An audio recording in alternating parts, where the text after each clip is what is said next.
tolong tunjukkan catatan ucapan Yesus sejak usia 1 tahun sampai usia 30 tahun.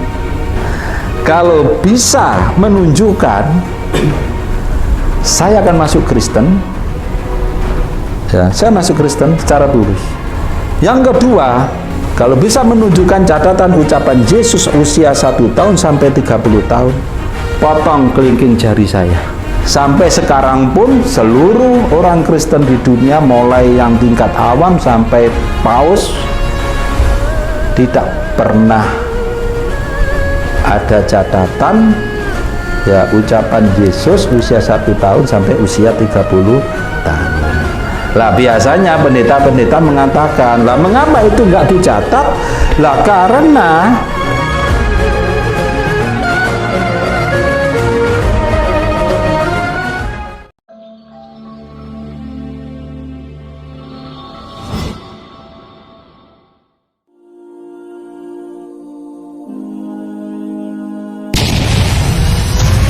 Lelang dakwah. Lukisan legendaris bulan purnama karya Mary Sandia. Pelukis Indonesia yang diundang langsung oleh Raja Salman dilelang dengan harga terbaik yang donainya 100% akan kami gunakan untuk pembebasan lahan gedung dakwah terpadu Mu'alaf Center Hagia Sophia, Sulawesi Utara sebagai sentra untuk pembinaan, pelayanan, advokasi, dan pendidikan ribuan para mu'alaf binaan Mu'alaf Center Nasional Hagia Sophia di Sulawesi Utara. Dana yang dibutuhkan untuk pembebasan tanah seluas 550 meter dan bangunan seharga 550 juta rupiah. Lukisan legendaris bulan purnama ini dilelang dengan harga 8.500.000 rupiah saja. Untuk muslimin yang lebih dahulu menghubungi kami. Dan berdirilah benteng yang sederhana awal untuk mengabarkan kebenaran rahmatan lil alamin.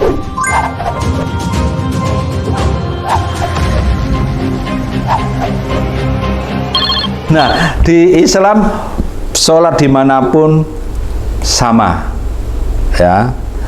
Nah, upayakan. Jadi itu kebutuhan kita. Puasa itu kebutuhan kita. Ya, puasa itu kebutuhan kita untuk apa? Rehabilitasi pribadi kita, kepribadian kita. Mohon maaf, kalau sholat itu perawatan rutin. Nah, ini kan biasa megang mesin cetaknya Jawa Pos. Itu ada perawatan rutin, ada perawatan besar-besaran atau overhaul. Kan gitu. Kalau overhaul itu perawatan besar-besaran udah. Lah perawatan rutin kita sholat, kita berzikir, kita apa? Ya pokoknya sekitar ibadah-ibadah harian itu. Kemudian kalau puasa itu overhaul kita, renovasi diri kita, di-upgrade. Ya, kalau asalnya bertakwanya levelnya 1 harus naik ke level 2 sampai menggapai kemenangan hidup. Jadi itu semua kebutuhan kita yang diwajibkan oleh Allah, kebutuhan manusia itu sendiri. Kita butuh di-upgrade.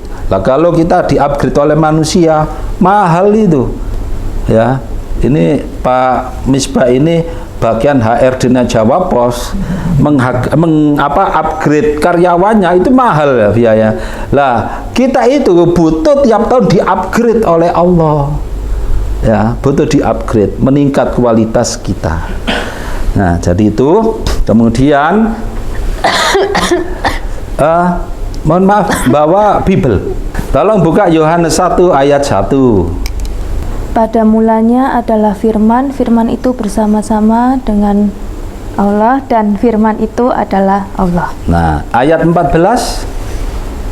Firman itu telah menjadi manusia dan diam di antara kita, dan kita telah melihat kemuliaannya, yaitu kemuliaan yang diberikan kepadanya sebagai anak tunggal Bapa, penuh kasih karunia dan kebenaran.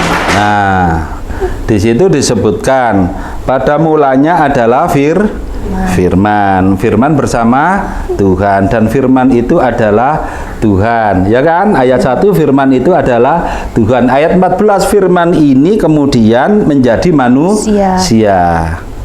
Nah, menjadi manusia. Siapakah yang menjadi manusia itu? Yang apa?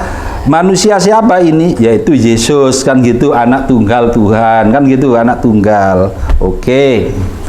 Itu yang diyakini oleh Kristen, kan gitu. Yesus adalah firman. Firman adalah Allah. Berarti Yesus adalah Allah, kan gitu. Oke, ini kan klaim. Nah, saya sering menanyakan kepada pendeta-pendeta, dan ini kan kami juga sering dialog dengan pendeta. Oke, itu klaim Anda. Benar tidaknya? Ayo kita buktikan. Apa? Lihat, baca Lukas pasal 1 ayat 28 sampai 32. Maaf, saya bukan pendeta. Saya bukan pendeta. Ini, ketika malaikat itu masuk ke rumah Maria, ia berkata, "Salam, hai engkau yang dikaruniai, Tuhan menyertai engkau." Maria terkejut mendengar perkataan itu, lalu bertanya di dalam hatinya, "Apakah arti salam itu?" Kata malaikat itu kepadanya, "Jangan takut, hai Maria, sebab engkau beroleh kasih karunia di hadapan Allah. Sesungguhnya engkau akan mengandung dan akan melahirkan seseorang anak lelaki, dan hendaklah engkau menamai dia Yesus. Ia akan menjadi besar dan akan disebut anak Allah yang Maha Tinggi, dan Tuhan Allah akan mengkaruniakan kepadanya tahta Daud bapa leluhurnya." Nah, cukup. Berarti Bunda Maria didatangi malaikat, diberitahu bahwa dia akan hamil, melahirkan anak Tuhan bernama Yesus.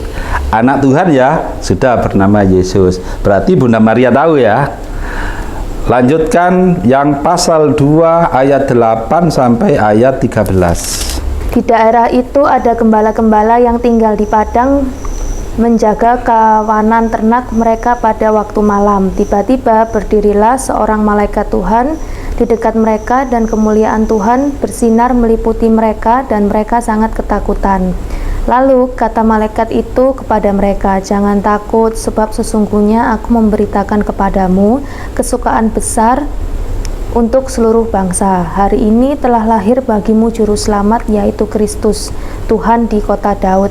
Dan Nah, ini cukup. Oh ya, terus. Nah, terus. Cukup. Ya. Dan inilah tandanya bagimu, kamu akan menjumpai seorang bayi dibungkus dengan lampin dan terbaring di dalam palungan." Lanjut lagi. Dan tiba-tiba tampaklah bersama-sama dengan malaikat itu sejumlah besar bala tentara sorga yang memuji Allah, katanya. Ya, lanjut lagi. Lanjut lagi. Ya. Kemuliaan bagi Allah di tempat yang maha tinggi, dan damai sejahtera di bumi di antara manusia yang berkenan kepadanya. Lanjut. Setelah malaikat-malaikat itu meninggalkan mereka dan kembali ke sorga, gembala-gembala itu berkata seorang kepada yang lain, "Marilah kita pergi ke Bethlehem untuk melihat apa yang terjadi di sana, seperti yang diberitahukan Tuhan kepada kita." Ya, cukup itu. Itu tadi yang kedua, Maria diberitahu oleh malaikat bahwa dia akan melahirkan seorang anak Tuhan. Terus episode yang kedua, para penggembala yang menjaga domba-dombanya yang dilepas di padang di malam hari didatangi malaikat. Malaikat memberitahu bahwa juru selamat Tuhan telah lahir di kota Daud, begitu kan? Ya. Nah, setelah itu teman-teman gembala pada ngomong, "Ayo kita ke Bethlehem, kota Daud." Setelah di kota Daud menemukan bayi itu di palungan di Bethlehem. Nah, para penggembala ini memberitahu kepada Bunda Maria dan orang-orang dekatnya bahwa bayi ini adalah juru selamat Tuhan. Berarti Bunda Maria sama keluarganya tahu bahwa ini bayi ini Tuhan. Apalagi sebelumnya diberitahu malaikat. Berarti mereka itu seandainya betul cerita itu, ya, cerita itu bahwa Yesus itu adalah Tuhan, Berarti mereka paham yang diucapkan oleh anaknya Maria ini adalah firman.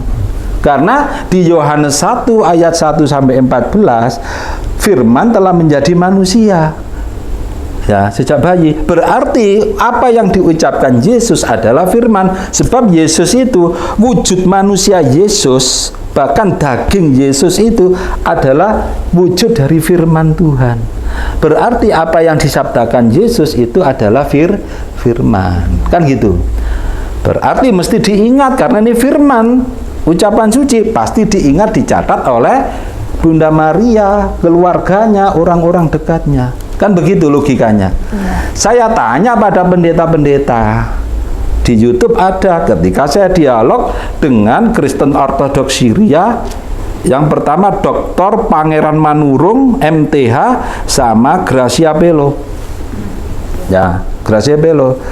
Kalau memang Yesus itu firman Tuhan dan keluarganya tahu ucapan Yesus adalah firman, tolong tunjukkan catatan ucapan Yesus sejak usia 1 tahun sampai usia 30 tahun. Kalau bisa menunjukkan, saya akan masuk Kristen. Ya, saya masuk Kristen secara tulus. Yang kedua, ya, kalau kamu bisa menunjukkan, nah itu di video itu ada di YouTube itu. Kalau bisa menunjukkan catatan ucapan Yesus usia 1 tahun sampai 30 tahun, potong kelingking jari saya. Kalau Anda tidak bisa menunjukkan, berani enggak kelingking jarimu saya potong? Enggak berani. Enggak ada yang tahu.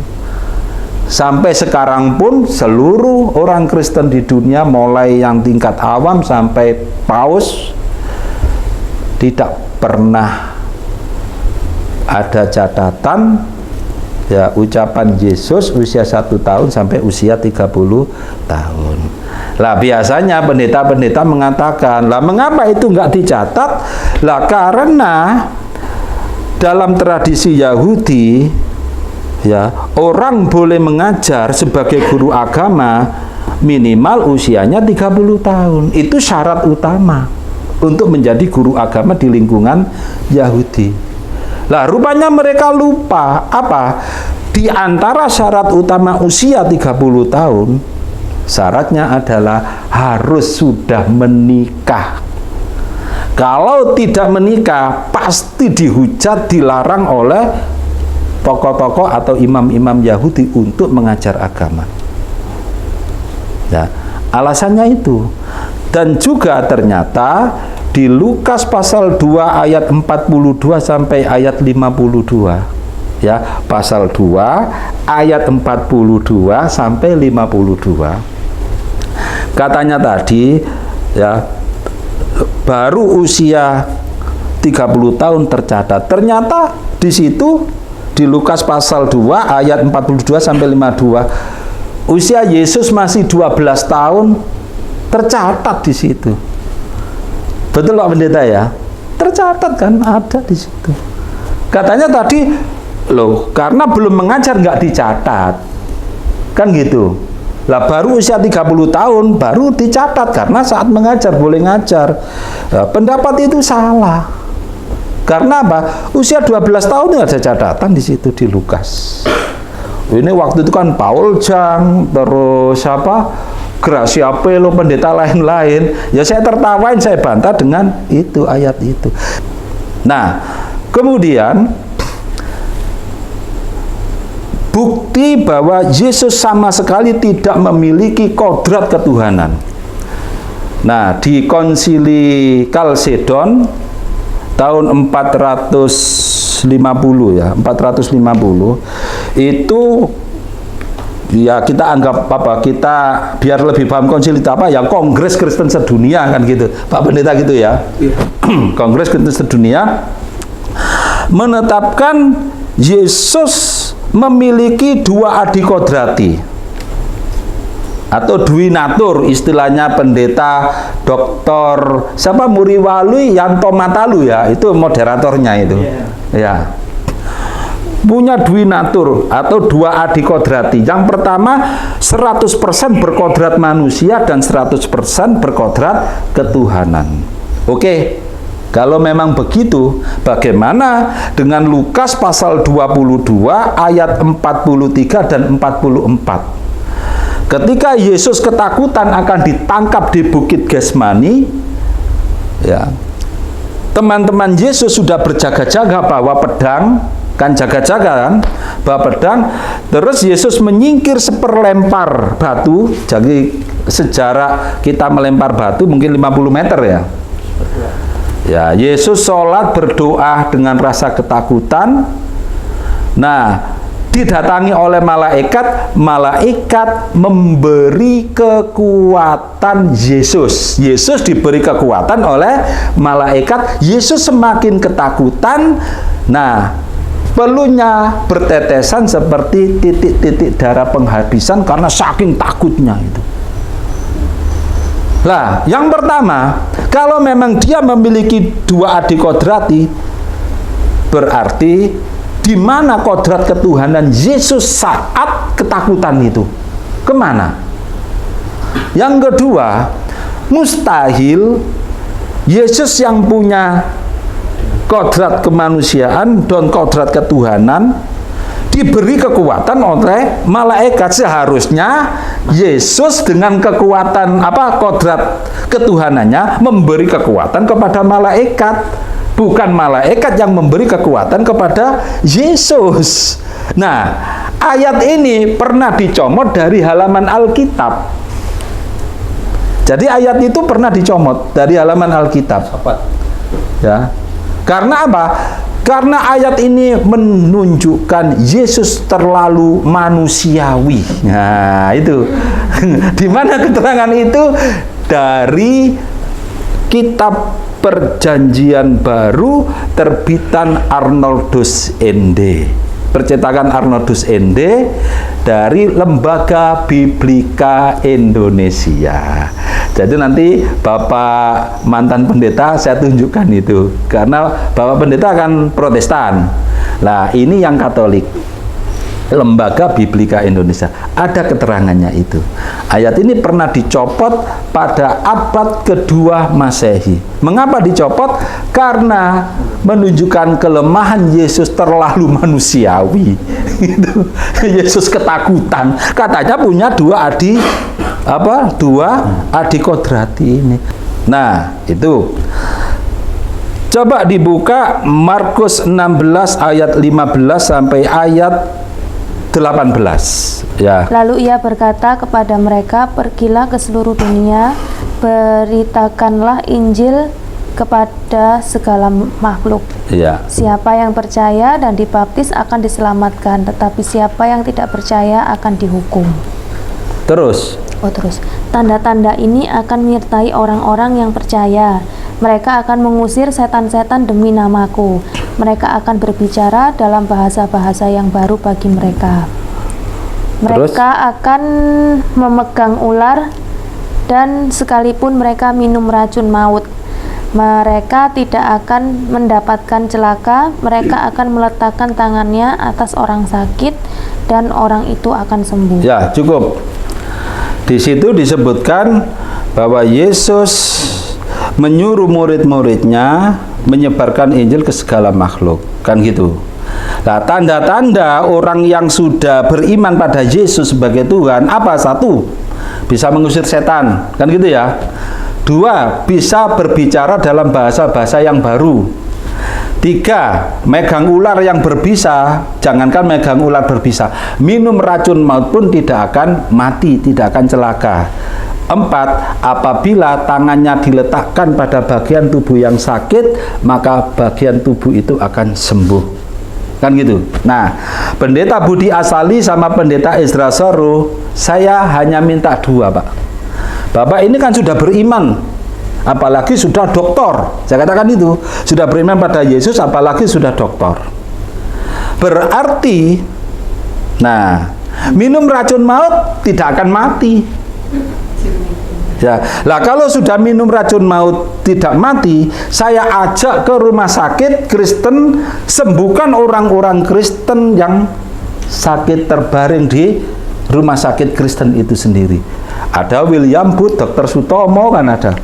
Oh maaf, apa? Darmo. Ya, Darmo. Apa yang dikatakan oleh pendeta Budi Asali? Muter-muter jawabannya akhirnya ditegur oleh moderatornya itu pendeta yang mengaku keturunan Nabi Muhammad, Ali Makhrus At-Tamimi, nama aslinya Markus Margianto ya, dia asli Kristen sejak lahir meskipun keturunan Arab, Fam Tamimi ya. Akhirnya ditegur oleh sang moderator ini. Mohon maaf Pak Pendeta, to the point aja jawabannya. Akhirnya apa? Dia mengakui sebenarnya ayat ini yaitu Markus 16 mulai ayat 9 sampai ayat 20 itu adalah ayat tambahan. Oleh karena itu saya tidak mau minum racun. Nah, ini ternyata pendeta Muriwali marah-marah juga, itu moderatornya ya. Jadi ini terbukti itu ini mantan pendeta suruh minum racun maut. Ya nggak akan berani karena itu kebohongan ya. Sementara itu dulu mohon maaf ya, agak lama akhirnya. Terima kasih. Nasrun minallahi wa fathun qarib. Wassalamualaikum warahmatullahi wabarakatuh. Waalaikumsalam.